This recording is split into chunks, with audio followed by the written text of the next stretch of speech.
Hello everyone, I'm Pa Auk, and I'm gonna try to expose all my basic, crucial misunderstanding in my practice of meditation under the guidance of my mentor from Pa Auk Monastery, Bande Metan. So, episode 1. The problems started from the very beginning.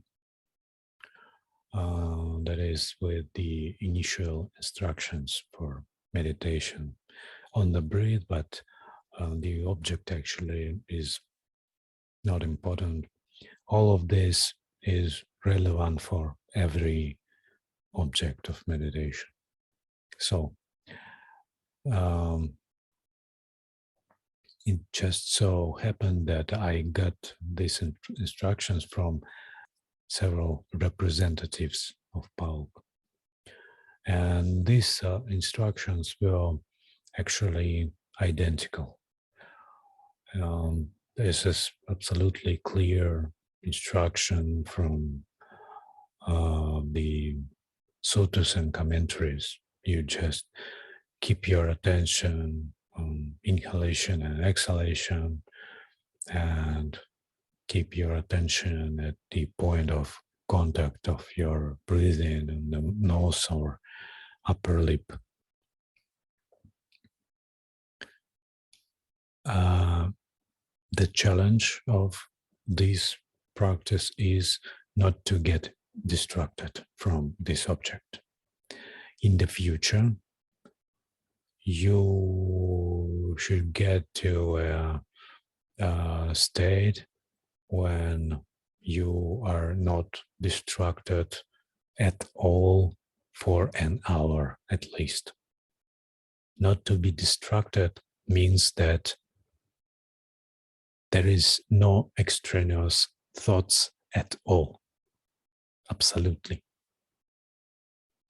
I clarified this moment for myself, especially since this moment seemed incredible to me because I have some experience in meditation and I know that my mind does not stand still on any object longer than several minutes. Having received these instructions, I began to, so to say, work on the breathing, saw the breathing, and I realized that this task, despite its simplicity, is impossible.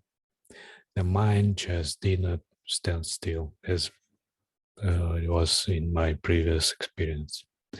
At some point, my attention suddenly disappeared from the object and just appeared somewhere else. And at it, there was a little gap between this moment and this moment. And during this gap, my memory was,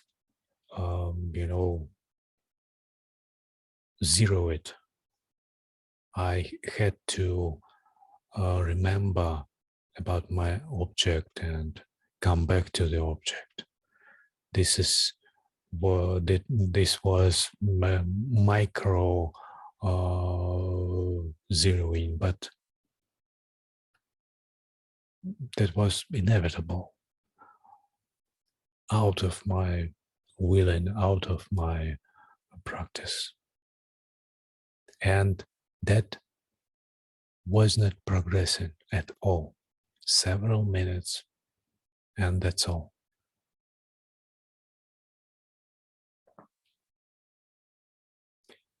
Naturally, I tried to keep my attention with no distractions during these several minutes. I tried to exclude any other things from the field of my attention. The matter was further complicated by the fact that I had to meditate with my eyes closed. And in this case, my mind felt in its element and fled from the object almost instantly. No matter what I did, it didn't help, absolutely.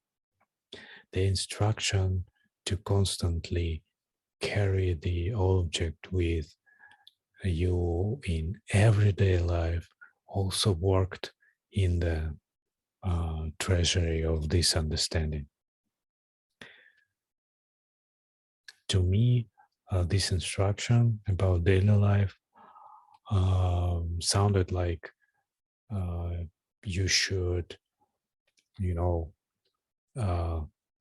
to stigmatize the object into your mind is hard mind training practice. That is how it sounded to me like. The first sign that I misunderstood something was that in the course of conversations with a mentor, it turned out that the effort, that is virya, is the opposite to concentration, samadhi, in the Buddha's teaching. Effort is opposite to concentration. It looked amazing to me because concentration has such a context that it is inevitably associated with effort. But how can it be opposite? Then, at some point, the mentor, my teacher, explaining that the practice of concentration should be according an analogy. He said that concentration should be very light, as if you are sitting in an armchair and you have a glass of juice on a table just in front of you, and you just are looking out of the corner of your eye to see that no one took this glass away by mistake. You just look after this and do not peer into this. And again, there is a misunderstanding here. How can this be combined with the previous instruction to have no distractions?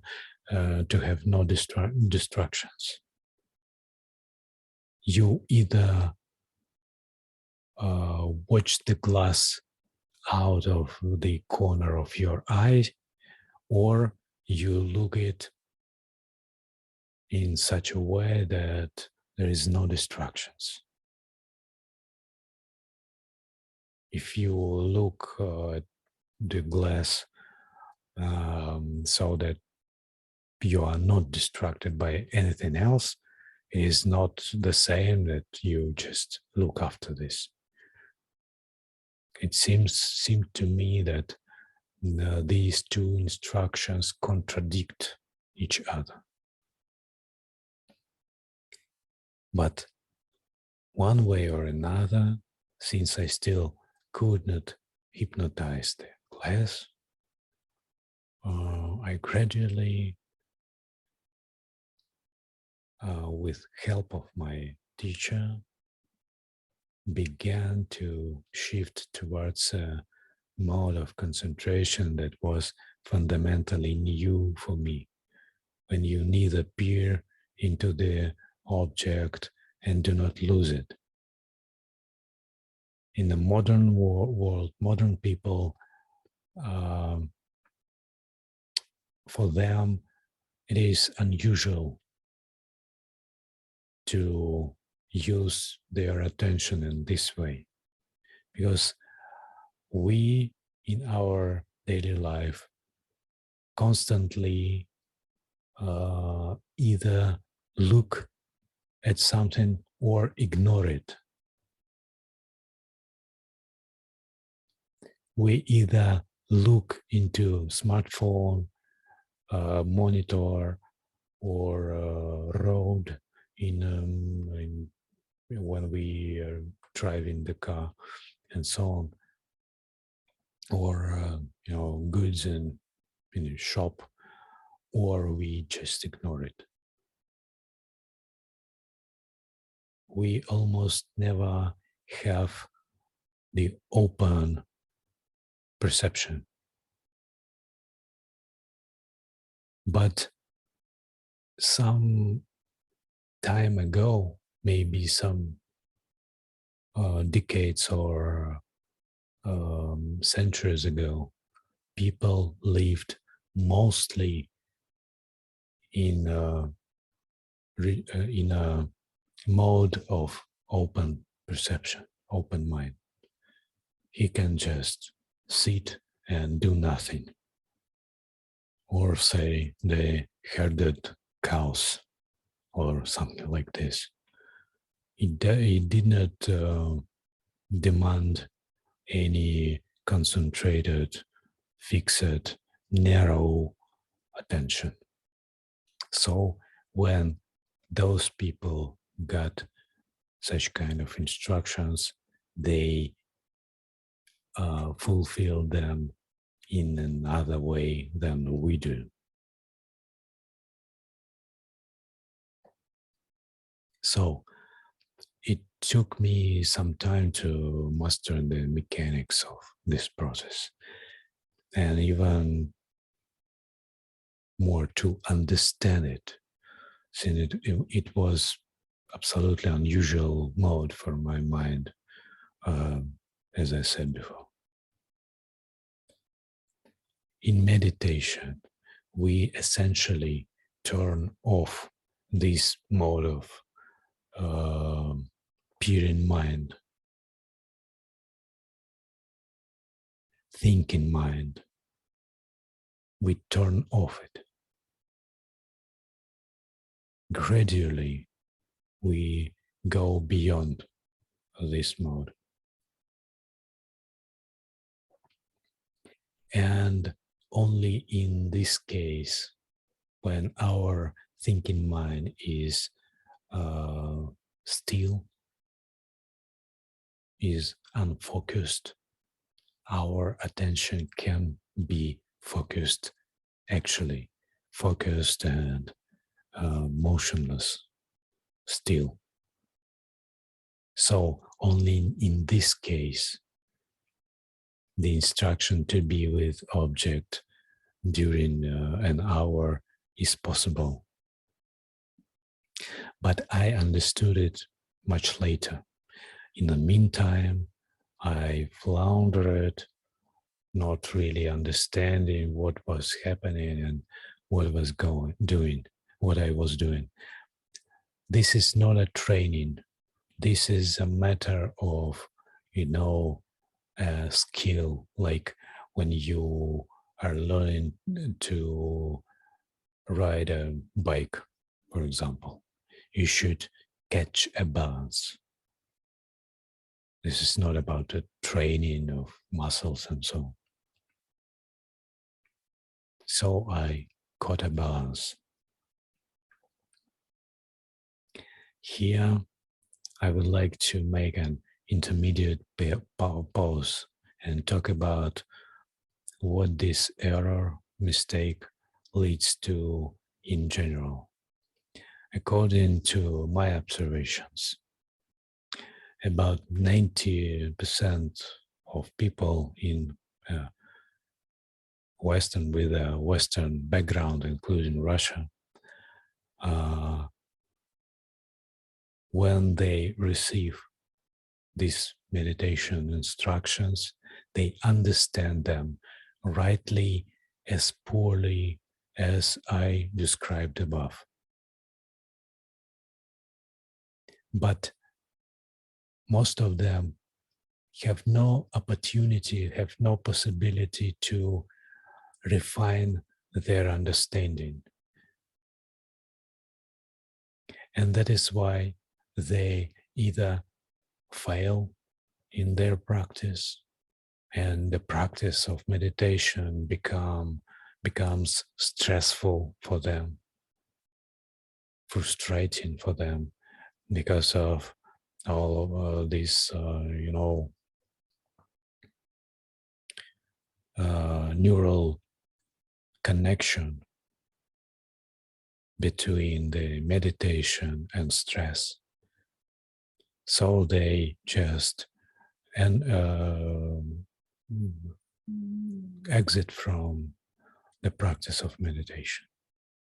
Another part of people that they are very small part, units of practitioners find the right way, but they find the right way intuitively.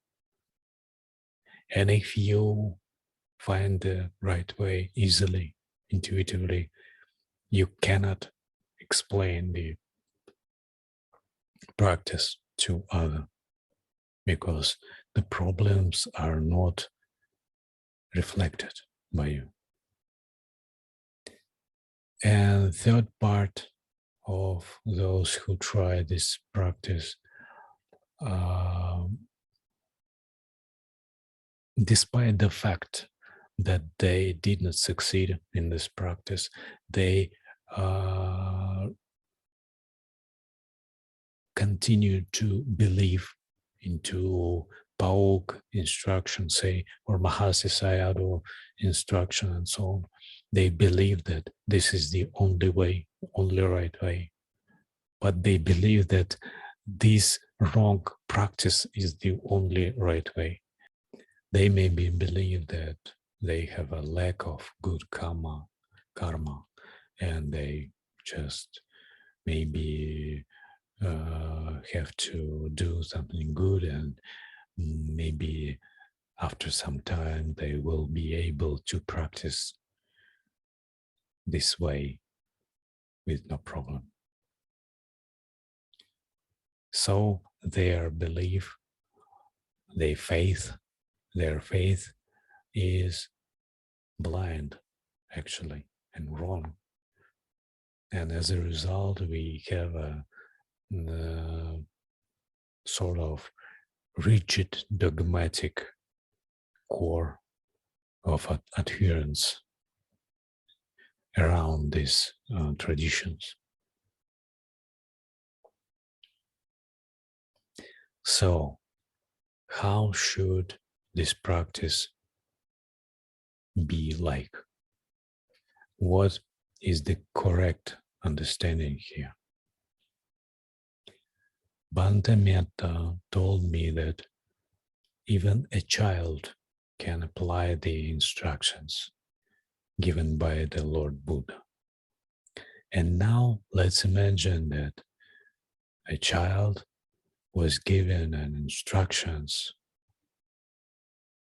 to remember to stay with the breathing and the point of contact. Try not to distract attention for, say, an hour and so on. Will a child would understand this instruction directly? Will a child would understand the instruction so that he or she should suppress all extraneous thoughts and so on.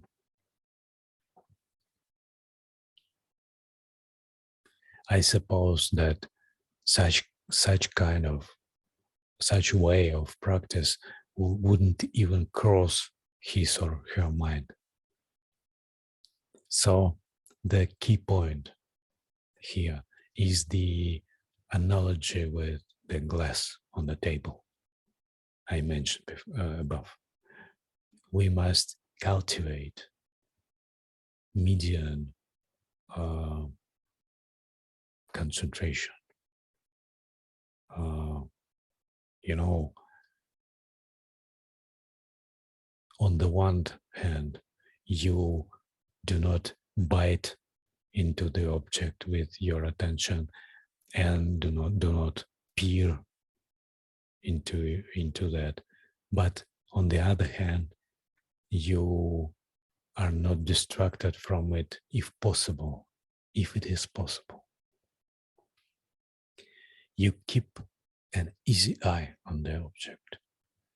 If you see that your attention is distracted from the object, you softly coming back to the object. That's all.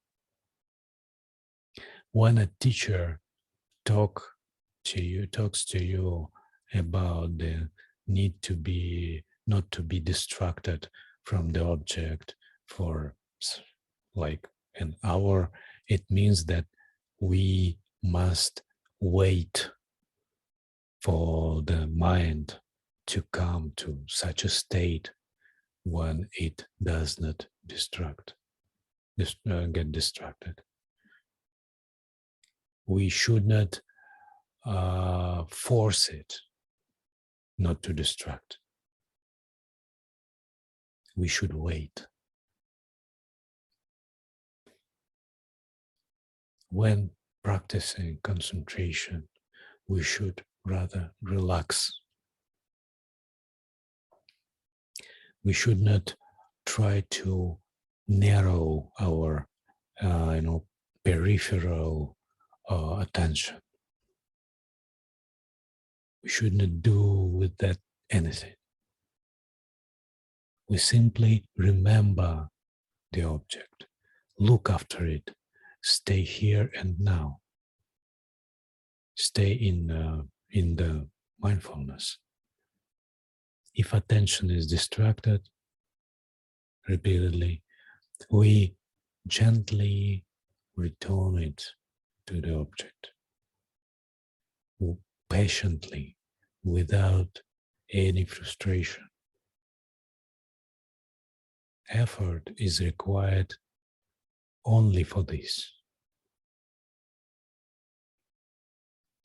The practice of being with object of meditation in daily life is not required, is needed not to imprint the object into your mind, but just to maintain the awareness and to be here and now in mindfulness and to replay the mundane negative thoughts and emotions with good, wholesome ones. That's all. Gradually, the fruits of this practice will manifest themselves in due time by their own. And this time is individual for each person accordingly to his or her karma.